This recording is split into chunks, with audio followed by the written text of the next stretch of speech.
we are going back to the beginning for Doctor Who Sunday. Hello and welcome back to Chat About It, Don't Shout About It with me, Rachel, the Queen of the Woke, as crowned by one of my haters. Crown you Queen of the Woke!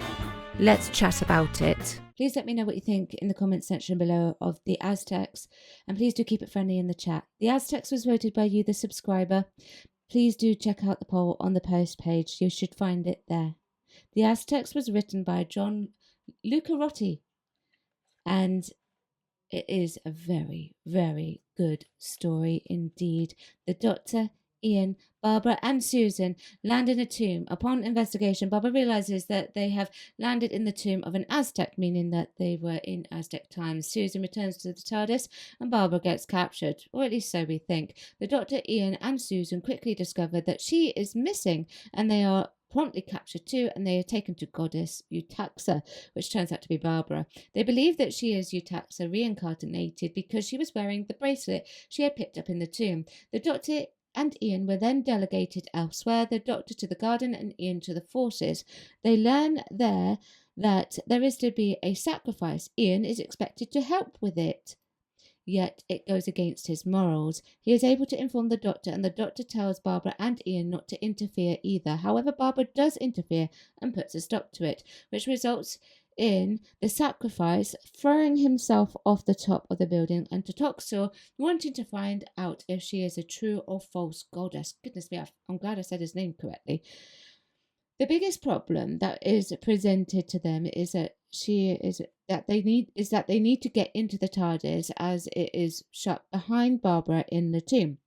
The Doctor wants the plans to the tomb, so he makes a deal with Ixta, who wants to defeat Ian, unbeknownst to the Doctor, of course. He gives Ixta the Thorn of Catus to weaken Ian with unknowingly. The Doctor finds out that he has made a grave mistake from Barbara.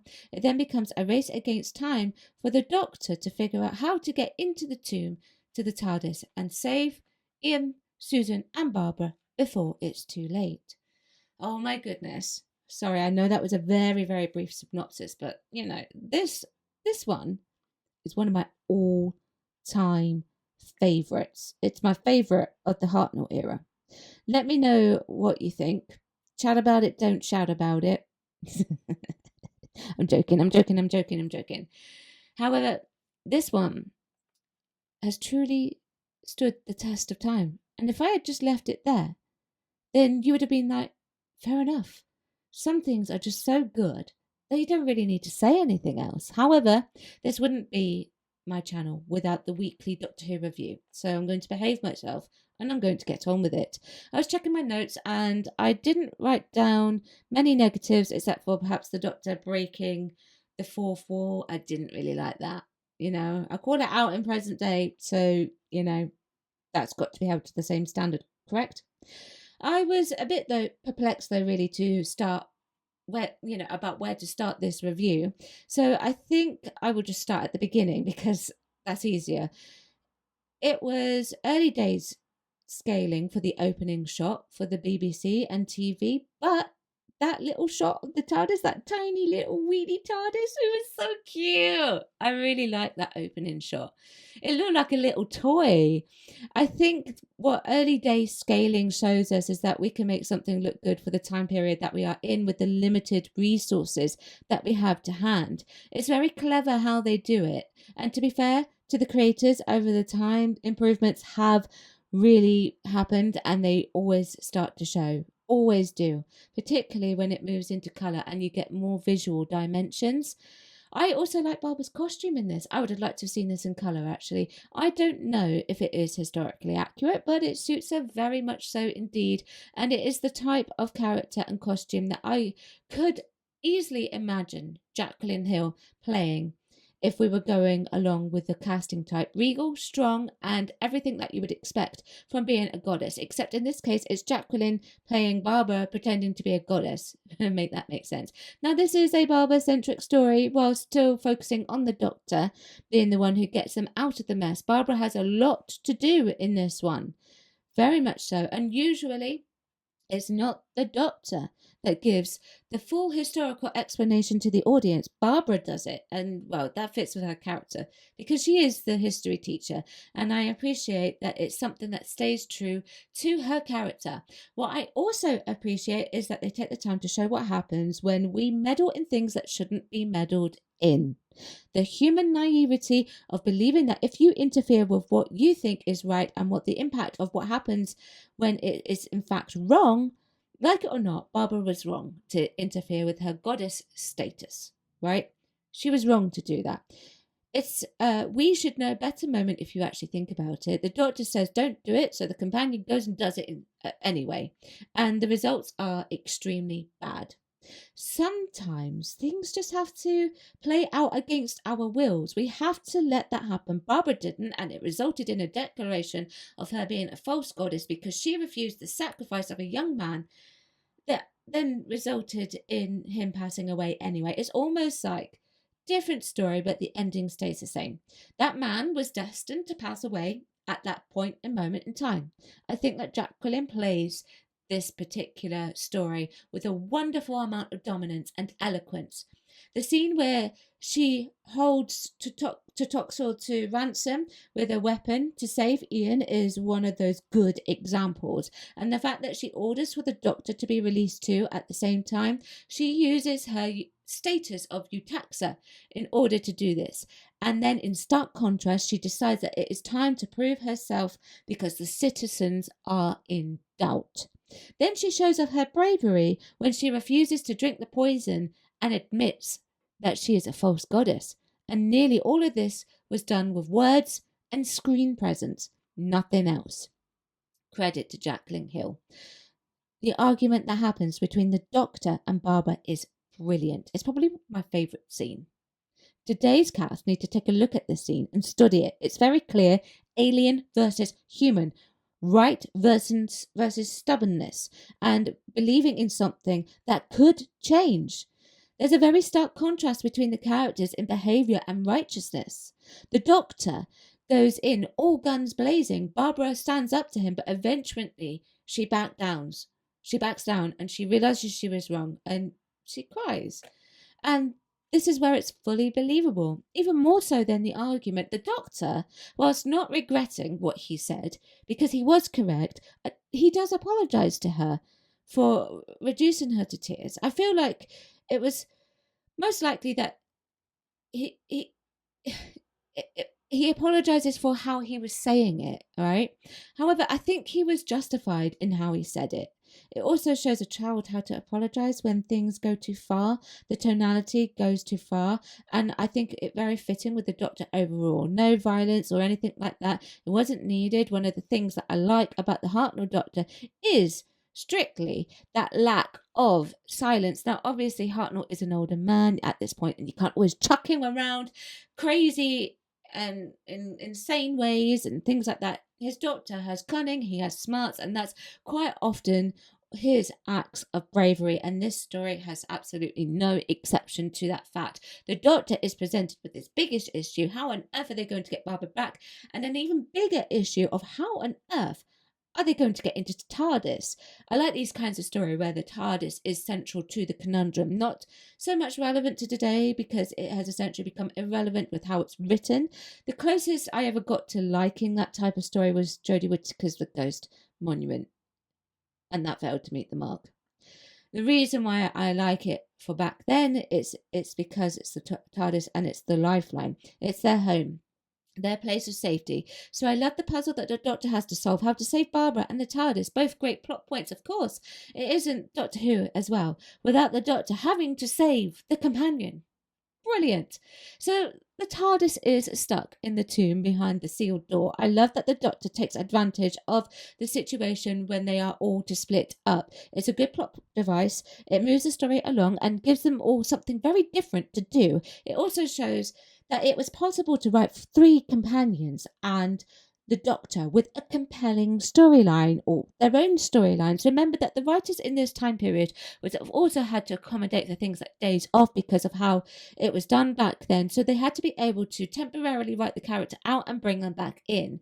Now, I don't know if this would have been true during the Aztecs times with a tomb or any other tomb for that matter, but it plays into the idea that there had to be some other disguised entrance into that tomb. I love that idea. It's a concept that was easy enough to get behind because the plausibility of the fact that could have been very interesting, very easy to get behind. It's the Doctor. He wants the plans for the temple that leads to this whole series of events that happens for the time period that would have been extremely dangerous. However, it's again one of those plot devices that just works, and the way that Hartnell plays it is a man of trusting. He believes that he will get the plans and does not expect it to be a double cross. And when he does learn that Ixta is going to use the thorn to paralyze Ian from Barbara, he makes it his utmost priority to solve the issue, as he should, and promptly gets arrested in true Doctor Who fashion, which is absolutely brilliant. Now, William Hartnell gets me in this. He has these wonderful, fulfilling scenes with a character called Kamika, who takes a shine to his Doctor. The scenes are absolutely wonderful and eloquent. The Doctor is fabulously oblivious to it as well. The acting is quite simple and understated, and which I think it needs to be for these scenes. They performed them absolutely beautifully. It's just his face when Kamika accepts the marriage proposal. He was just like, what the heck? Then he later tells Ian he got engaged, just as if it was waters of a duck's back, Oh, yeah, well, that happened. Yeah, I did that as well at the same time. And Ian's reaction to the Doctor getting engaged is highly amusing too. He ribs the Doctor for it, and the Doctor's like, yeah, whatever. And very funny and very well done indeed. Ian's character as well is very much true to form, which is also to be expected. He joins the forces as expected as the Doctor goes to the garden. I like the fact that he has to fight with his morals like Barbara. However, he is able to show restraint when he is told not to interfere. I find it amusing that he is also able to defeat Ixta with just a thumb. I think it shows off his logic fairly decently. However, I think for Ian, part 4 is his shining moment here. He is able to help move the stone with Susan in the garden and gets captured, save Barbara from poisoning, and one of his most heroic scenes is where he disguises himself as a warrior to save Barbara from Totoxel. He is able to fight Ixta, and Ixta also falls to his demise. I think his best scene in this is the cliffhanger from part 3 and into the beginning of part 4. That's quite a thrilling scene, really, and it's the instigator to what saves them in the end. He is able, in true Ian fashion, to escape the water and hook the rope to lynch open the door. I love that scene. I love it. However, the cliffhanger is what tops it. Brilliant, absolutely fantastic. Then, that must have created, I don't know, some major anticipation. The tunnel filling with water inside after Ixta discovers the Doctor. And of course, back then, you would have had to wait to see what happened. It's the most thrilling of the cliffhangers, and the others, I would say, are intriguing because they focus on the character Totoxel, which is quite a rarity. He declares Barbara a false goddess and that he shall destroy her, and he makes demands that she should save Ian and that she is to prove that she is Yetaxa and drink the poison. He's a very unlikable character. He was written and played that way. He is doing what he thinks to be right, so I will point that out, and he was even correct in his assertions that Barbara was a false goddess and her weakness was in her servants. So he is an intelligent man. Now, speaking of servants, Susan really is made surplus to requirements a fair bit in this one.